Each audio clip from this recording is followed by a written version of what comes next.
Joining me for a study here in 1 Peter chapter 2. Today we're going to be looking at verses 6 through 8. For it stands in Scripture, "See, I lay in Zion a stone, a chosen and precious cornerstone, and the one who believes in him will never be put to shame.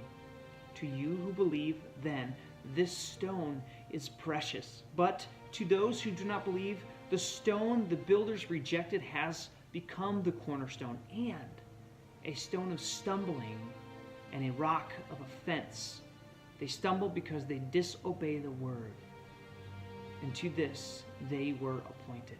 And we're talking about the Jewish people, obviously the individuals in Judaism who don't believe that Jesus is in fact the Messiah. Look, Scripture time and time again, whenever Paul would go to a city, he would reason through the Scriptures. It was always in quote, right? Did we have the New Testament then? No, we didn't have it, did we? So he was reasoning through the Old Testament, through the law, the prophets, the poetic books, all of those books that were in the Old Testament, showing the Jewish believers that Jesus was, in fact, the Messiah they've been looking for. It says here that the stone the builders, the priests, or the Jewish people, rejected has become the cornerstone. The cornerstone is the stone all the other ones lean on. And the stone of stumbling and a rock of offense.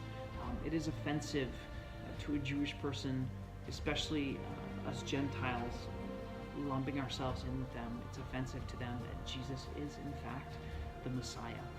So our job as believers, we should pray. We should be praying for those people, and we should do the best we can, whether you feel like you're called or not, to apologetics, but to provide a reasoned defense for people, or a reason to answer something that is reasonable to an individual who asks why we have the hope that we have in Scripture, in the Bible. Like, what is the reason for our belief?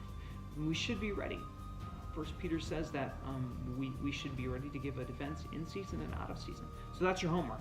Find 3 reasons why you believe what you believe that can be reasonable and reasoned through an argument.